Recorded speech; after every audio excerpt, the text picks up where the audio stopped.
All my folks in that van, everything I quote, they be saying, I can't jump when they playing. Oh, that's what I'm talking about, Rich Homie. Why you couldn't have that on your album? Why you couldn't have it on this album? I'm just glad you're not doing this anymore. Yeah, don't do that no more.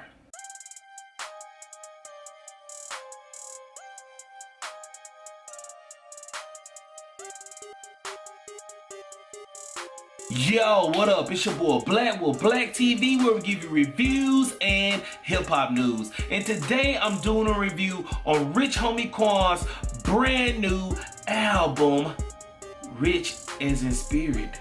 Rich is in Spirit. Yeah, I said it right. Don't forget to hit subscribe to Black TV for more reviews and more reactions. Hit a thumbs up and hit subscribe, hit that notification bell, and in the comment section below, tell me which is your favorite Rich Homie Quan song of all time. Put that in the comment section below. So with that being said, let's go ahead and get into Rich Homie's album. Like I said in previous videos, Rich Homie Quan has been gone for over a year and a half, and he recently signed to Motown Records. And the last album Rich Homie put out was Back to the Basics, and it was an okay project. But now he finally released a new project, Rich is in Spirit, and I'm pretty surprised to listen to it. And after listening to it, it was pretty decent. It was okay. It has potential. But let's go ahead and get into the cover. The cover is pretty dope.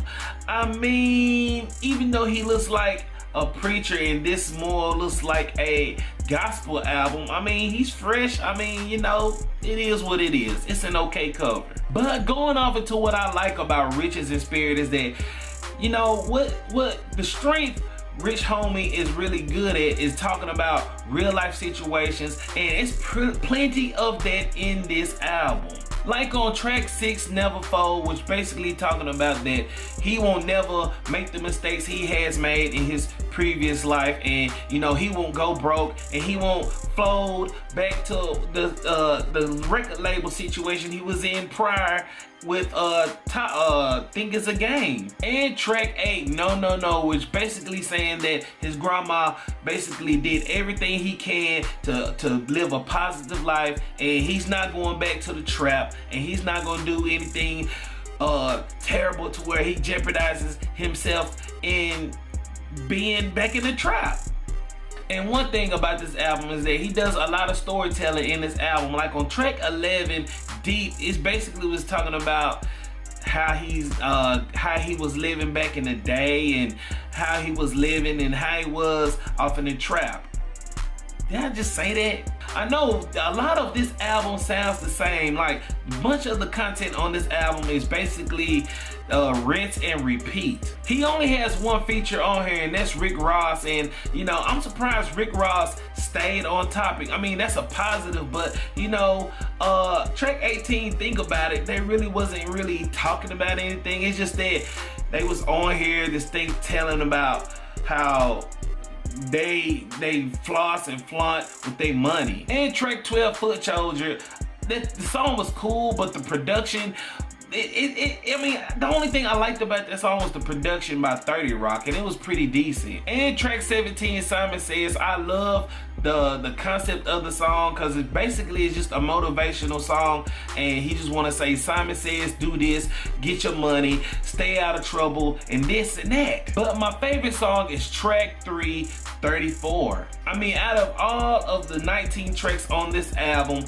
I really like, this is the only song that really stood out. I like the production by 30 Rock on here, and you know, it sounds like it could be a club banger single, and it's on my playlist. But going off into my dislikes, like I said before, majority of this album sounds the same. Like, it's basically rinse and repeat. He's basically talking about his past, his money, and basically, you know what I'm saying, not going back into the situation he was in his with Think It's a Game. Like, you can't tell me that track 5 same year and track 10 Achieving doesn't sound the same. You can't tell me that. And No No No and Deep, basically it's the same content. It's just a lot of stuff on here. It's like he has good music on this album. It's just not really any bangers on it. I mean, it has potential of being great. It just doesn't sound like it has any hits on it. I think the reason why it basically sounds a lot of the same is because he only used